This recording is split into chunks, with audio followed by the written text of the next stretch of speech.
Olá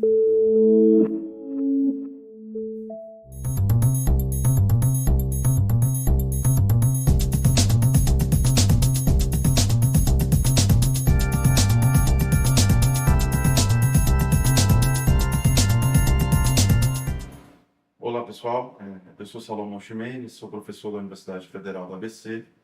do curso de Políticas Públicas aqui da Universidade, do Bacharelado em Ciências e Humanidades, e nosso programa de pós-graduação. E venho aqui falar para vocês sobre um dos nossos módulos, que é o módulo chamado A Educação como um Direito Humano, um dos módulos do curso de especialização em Direitos Humanos oferecido aqui pela universidade. E o objetivo dessa nossa conversa, dessa nossa aula, é traçar um panorama geral sobre o conteúdo da educação como um direito humano, para que, a partir disso, nós possamos entrar no estudo dos textos que estão indicados para leitura e do material, dos exercícios que nós preparamos para que vocês possam aproveitar ao máximo esse módulo e o aprendizado nesse curso. Primeiro, eu queria dizer que nunca foi tão importante afirmar a educação, tanto a educação escolar como a educação não escolar, a educação oferecida pelos movimentos sociais, pelas organizações da comunidade. Nunca foi tão importante afirmar essa educação como um direito humano, né? O fato de nós reconhecermos a educação como um direito humano é hoje uma agenda urgente, na medida em que essa educação, e aí eu falo especificamente da educação escolar, tem sofrido um conjunto de ataques e um conjunto de restrições nesse momento que nós vivemos. Restrições no sentido de entender a educação escolar unicamente como o direito de acessar escolas, de estar matriculado em escolas, né? Ou seja, a ideia de que se está garantindo o direito à educação unicamente através da garantia de matrícula de crianças e jovens nas escolas. Também restrições no sentido do que é o objetivo da escola, ou seja, há toda uma discussão e uma tendência hegemônica de reconhecer o objetivo da educação unicamente como o aprendizado em português e matemática, o aprendizado naquelas matérias que podem ser medidas nos exames padronizados, no caso a Prova Brasil, o Enem, o Saresp no estado de São Paulo. E há também uma tendência de ver a educação escolar, né, e recentemente de buscar restringir o objetivo da educação escolar no enfrentamento a determinadas desigualdades e discriminações que são estruturais da sociedade brasileira. Ou seja, há um pensamento hegemônico que entende que o direito à educação se realiza se as crianças estiverem matriculadas na escola, aprendendo português e matemática. Ver a educação como um direito humano fundamental implica em ampliar esse enfoque para muito além da ideia da mera matrícula e do aprendizado naquelas matérias que são entendidas como hegemônicas. Ver a educação como um direito humano fundamental implica, num primeiro momento, incorporar no estudo da educação como um direito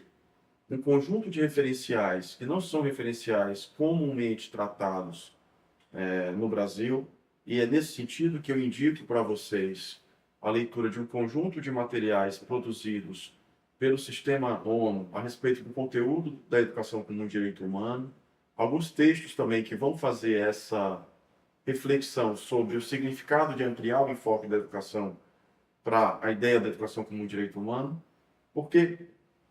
é a partir desse referencial que nós vamos perceber que há um conjunto de características do direito à educação que são características essenciais. Ou seja, características que, se não forem realizadas, o direito à educação, apesar de aparentemente estar sendo implementado, ele está sendo, na verdade, violado para a maioria da população brasileira. E essas características, elas são propostas hoje pelo Comitê de Direitos Econômicos e Sociais da ONU, através do comentário geral número 13, que está separado para a leitura de vocês e para um exercício que eu proponho no material disponível no sistema, né, no TDIA. E o que esse comentário geral número 13 vai dizer é que o direito à educação só se realiza se respeitadas 4 grandes características. Essas características são: a educação deve ser disponível, deve estar acessível, deve ser aceitável para a população e deve ser adaptável. Eu vou explicar o conteúdo de cada uma dessas características para que nós possamos perceber no que elas podem contribuir na nossa reflexão crítica sobre o direito à educação. A disponibilidade é a característica mais imediata e é comumente aquela que é vista como, no senso comum da população, como o direito à educação, né? Ou seja, o fato de que a educação escolar deve estar disponível para toda a população. Toda a população deve ter a oportunidade de acessar a educação escolar. Mas o que o Comitê da ONU vai dizer, e o que esse referencial vai dizer, é que essa disponibilidade ela tem que ser vista numa perspectiva mais ampla. No caso brasileiro, por exemplo, nós temos a obrigação de matrícula das crianças e dos adolescentes a partir dos 4 anos de idade até os 17 anos de idade. Todas as crianças e jovens devem estar matriculadas em pré-escolas ou escolas. Nesse caso, o que se objetiva, no caso da educação obrigatória, é a universalização do acesso. Ou seja, nas etapas de educação obrigatória, só é aceitável o fato de que todos estejam matriculados. O que acontece é que, comumente, os poderes públicos, os governantes, veem que é unicamente esta etapa obrigatória que constitui o direito à educação. Uma perspectiva mais ampliada, como a que eu defendo, vai dizer o seguinte: não, tanto a educação obrigatória é direito,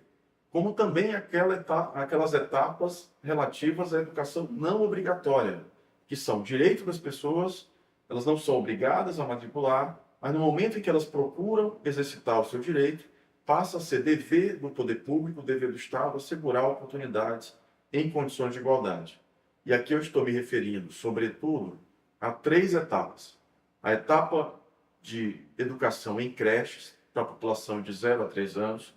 que é uma etapa muito importante, tanto para o desenvolvimento das crianças, desenvolvimento emocional, psicológico, mas também pedagógico e educacional das crianças, como também é muito importante para a garantia de igualdade de direitos de gênero na sociedade brasileira, na medida em que permite, sobretudo às mulheres, um maior grau de autonomia para viver, né, no espaço público, seja no trabalho, seja nas organizações políticas e nas organizações culturais, na medida em que tem a segurança de que os filhos, né, que são comumente entendidos pela sociedade como uma responsabilidade de cuidado das mulheres, ainda que nós entendamos que essa responsabilidade deve ser assumida de forma igualitária, tanto por homens como por mulheres, mas esta é uma etapa muito importante, cuja matrícula não é obrigatória, mas na medida em que as famílias procurem, o Estado deve assegurá-la. A educação de jovens e adultos, ou seja, aquela etapa de educação oferecida para a população que não teve oportunidade de frequentar a escola na idade certa, ou seja, a população com mais de 15 anos que não concluiu o ensino fundamental, ou a população com mais de 18 anos que não concluiu o ensino médio, esta etapa, a educação de jovens e adultos, chamada EJA, ela é também direito fundamental à educação da população. Ainda que essas pessoas não sejam obrigadas a matricular, a buscar uma escola, o Estado é obrigado, o poder público é obrigado a oferecer oportunidades crescentes e muitas oportunidades para que essas pessoas possam, sim, concluir a educação básica como etapa fundamental, inclusive para o exercício da cidadania. Infelizmente, o que nós vemos é que esta etapa de educação de jovens e adultos, ela vem sendo historicamente abandonada pelo poder público, e por isso que é fundamental que a população ela se mobilize para exigir a oferta de educação de jovens e adultos em todas as escolas de ensino fundamental e de ensino médio. E, por fim, uma etapa que deve estar disponível também como direito é o ensino superior, o ensino técnico e também o ensino superior universitário gratuito e de qualidade. Este também, ainda que não seja de matrícula obrigatória, ou mesmo ainda que uma parcela da população não venha a frequentar o ensino superior, isso não significa que ele também não constitui parte do direito à educação da população brasileira. E a Constituição brasileira é muito clara quando diz que o acesso aos níveis mais elevados de ensino, no caso, o ensino técnico, o ensino superior, ou mesmo a pós-graduação, mestrado, doutorado, deve ser assegurada a toda a população. Então, se exigir a ampliação progressiva, a ideia aqui de progressividade é muito importante também, a ampliação progressiva do número de vagas gratuitas em universidades públicas e institutos federais públicos com qualidade, não é uma mera benesse do poder público, mas é um direito da população de ter cada vez mais realizado esse direito de acessar uma universidade de qualidade nessa dimensão da disponibilidade.